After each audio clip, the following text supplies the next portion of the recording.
কান কেটে ফেলেছে, এইটার জন্য অনুষ্ঠান করেছে, সামনে টেবিল নিয়ে বইছে, খাবার খাইয়ে টাকা দিছে, খাবার খাইয়ে টাকা দিয়ে গেছে। হাই হাই লজ্জাস্থান কাটাও বর্তমানে বিক্রি হওয়া শুরু হয়েছে। আল্লাহ তাবারক ওয়া তাআলা ডাক দিয়ে বলেন, হে পৃথিবীর মানুষেরা ঈমান পোক্তা করো। নবীজি ডাক দিয়ে বলেন, আল হায়াউ শুবাতুম মিনাল ঈমান, লজ্জা হলো ঈমানের ঢেরিং একটা অংশ, ঢেরিং একটা অঙ্গ, ঢেরিং একটা পয়েন্ট। এই লজ্জাটা যদি মানুষের কাছ থেকে বিদায় হয়ে যায়, এই মানুষটা যা মন চাই তাই করতে পারে। বিদায় আগে তুমি লজ্জা অন্তরে পোষণ করো, এরপরে আল্লাহ তাবারক ওয়া তাআলা বলেন আমালান সলিহা, তাহলে আমল সুন্দর হবেন, সলেহ হবেন, নেককার আমল হয়ে যাবেন। ওই ছেলেটাকে বালুল সাহেব খোঁজে পাঠিয়ে দিয়েছেন। কথা বলেন, আমি বড় লোক হয়েছি, আমার কাছে বললো আমার বাড়িতে কনসার্ট দিব। আমার বাড়িতে কনসার্ট দিতে যাইয়া 16 বছর গান গাইতে পারে নাই। 16 বছর পরে গান গাবে আসিফ আকবর আর মনির খান। কথা ভাই না, 16 বছর পরে আমার বাড়িতে আমার এলাকায় অনুষ্ঠান দিয়েছে, আসিফ আকবর আর মনির খান আসবেন। ও প্রিয়া তুমি কোথায়? এই গান গাওয়ার জন্য চলে আসবে। নেতা গো তোমার কাছে এসেছিলাম। নেতা তারে টাকা দিয়েছে 1,20,000, 1,20,000 টাকা দিয়েছে। নেতা 1,20,000 টাকা দিয়েছে। মনির খানের গান শুনবে ছেলে আর মেয়ে, যুবক যুবতী, বুড়া বৃদ্ধা বৃদ্ধ একসাথে মিলা গানগুলি শুনছে। রাত্রে গান শুই না চোখের পানি ফেলাইছে। আমার আল্লাহ ডাক দিয়া কয়, এই গানগুলি কান দিয়া শুনেছে, আর কানের ভিতরে সীসা ডাল,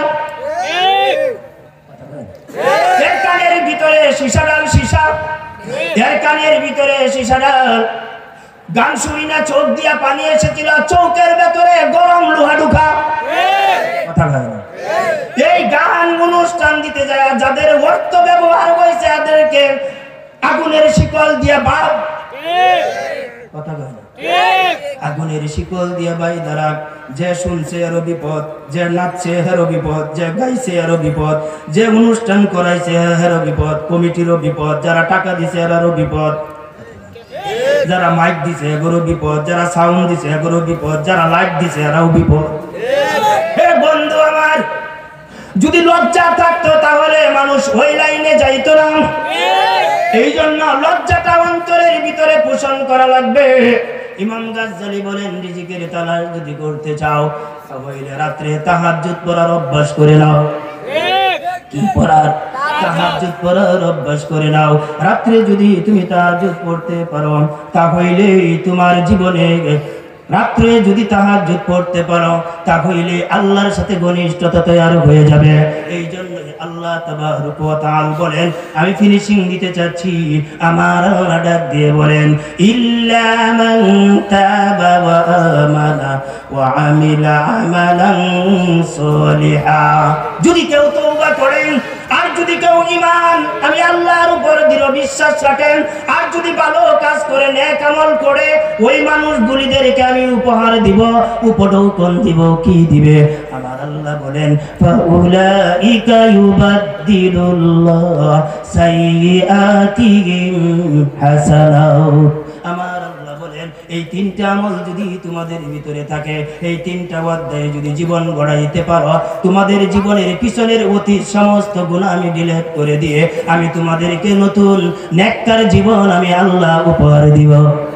এই কথাগুলি বলতে বলতে আমি আব্দুল খালেক মনিরি আপনাদের কাছ থেকে বিদায় নিতে চাচ্ছি। আমার নির্দিষ্ট সময়ের 1 মিনিট সময় বাকি আছে। আমার পরের হযরত স্টেজে চলে আসতেছে। আমি সবার উপর হাত রেখে বলতে চাই, young generation digital update smart, আমি তোমাদেরকে পায়ের উপর হাত রেখে বলতে চাই, বাবারে তুমি নষ্ট হইও না, জীবনটা ধ্বংস করে দিও না। তোমার এই জীবনে অনেক কিছু চাওয়া পাওয়ার আছে।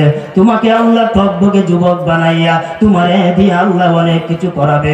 আল্লাহর সিদ্ধান্তের ফর্মুলায় লেখা আছে, যুবককে তুমি অল্প বয়সে এতটা নষ্ট তুমি হইও না। তুমি জুনায়েদ বাগদাদির মতো দিনের জন্য কুরবান হয়ে যাও। আল্লাহ